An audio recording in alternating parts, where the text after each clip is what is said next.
What's up, guys? Today we're going to talk about the Vīmaṃsaka Sutta.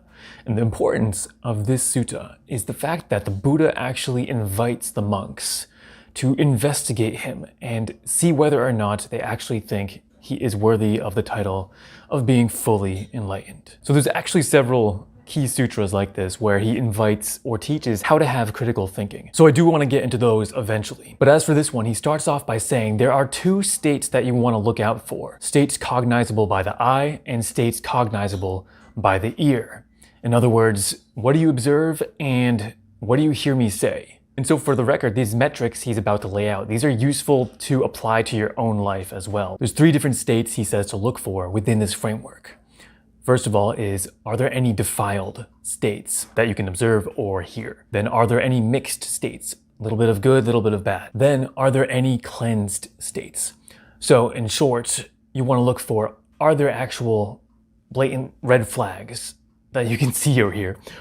And are there actively good qualities that this teacher possesses in alignment with what they're preaching? Now, the interesting thing in this part is that the Buddha says he would answer you if you asked him if he had cleansed states, purified states. He would say, although they are my path and domain, I do not identify with them. And so that's a very important point because it reminds us actually of the Tao Te Ching, where Lao Tzu seems to imply or denigrate virtue, but he's not. He's saying virtue that is based on clinging to ideation is blameworthy.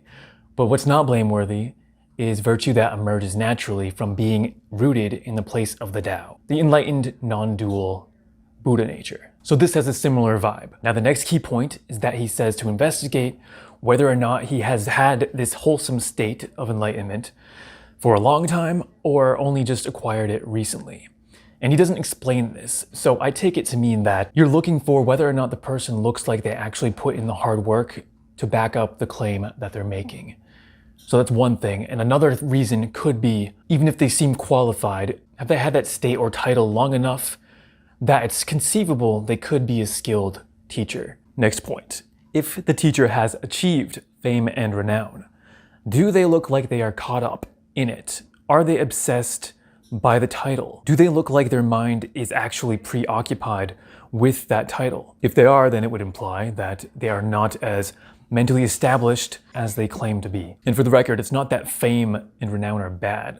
You can achieve these as masters and teachers if you want that. That's what Jesus did, right? That doesn't make him bad for being more activist and outgoing about being a teacher and spreading the teachings. So the problem is simply, has it gone to their head? That's a good clue as to whether or not they are a genuine spiritual teacher. Okay, the fourth important criterion of an inquiry. Does the Buddha, the Tathagata, as he calls himself, actually, the one who has thus gone? He doesn't use the personal pronoun me often at all. He says for this point, you want to inquire, does the teacher look like they are restrained by fear or overindulging in sensual lust? Now, obviously, these things don't really fit in with the spiritual paradigm of what we're trying to achieve. If someone who claims they are enlightened is demonstrating fear and sort of an air of greed, then clearly their mind isn't established in the self nature. It's still wandering about looking for things to be attracted to or repulsed by. And moreover, it shows us that they still have a vision of duality in their mind. They're still thinking of things as self and other. But again, here's a stipulation. It's not that indulging in sensual pleasures is inherently bad. Like, you can do whatever you want once you're awakened and realized. If you're living a monastic life, maybe you're gonna stick to those protocols, right? Eating once a day, for example. But if you go back to lay life, maybe you need to eat 3 meals a day again. Maybe you want to go to the theme park and have fun with your family, you know? Normal life is not prohibited by God realization. It's not prohibited by your true nature. So again, sensual indulgence itself isn't bad. But the problem is, do they look like they need it? Does it look like there is an element of greed within their mind? Like they are actively seeking this, they're actively depending on it, they're placing their emotional state independence upon it. So that's kind of what we're looking for. We're looking for the mental defilement amidst the action. Interestingly, on this point of fear and lust, the Buddha says that a piece of evidence that you can use to know if the person is truly devoid of fear and lust, is if they show the quality of non-judgment. Specifically in his case, he says, even amidst all these different types of monks with their varying qualities, some who are sullied by the desires of matter and some who are unsullied, still he does not despise those people for showing those qualities. So it manifests as this quality of non-judgment, having a mind full of equanimity. The fifth criterion is, with regard to the teacher, don't just assume based on their reputation that they are who they say they are, that they are qualified as well. You want to actually listen to their teachings, in this case, the Dhamma, the exposition of the Dhamma teachings. And when you're listening to those discourses, if direct knowledge occurs based on one of those teachings, that's when you can come to a conclusion about the quality of the teaching, whether or not it's authentic, whether or not the person speaking knows what they're talking about. Those are the 5 main criteria of investigation. But the last key point that you guys need to know is that he says once you've done all these inquiries and once you've seen for yourself the answers to these questions, that's when you can say that your faith is rooted in knowledge and reasons. Your vision is rooted in something substantial.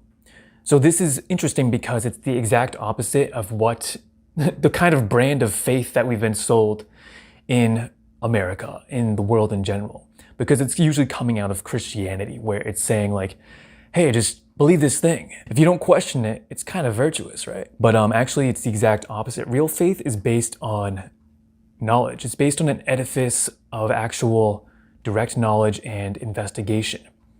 So that's why I personally stand on the subject of faith as well. Okay guys, so this was my short summary of the Vīmaṃsaka Sutta, the Inquirer, in Majjhima Nikaya 47. I'll see you guys next time. Hit like and subscribe, and I'll see you next time. Peace out. Merry Christmas. You guys like my Christmas shirt? Little Santa Claus, little reindeer sleigh. Actually, there's reindeer on there. It's Christmas trees.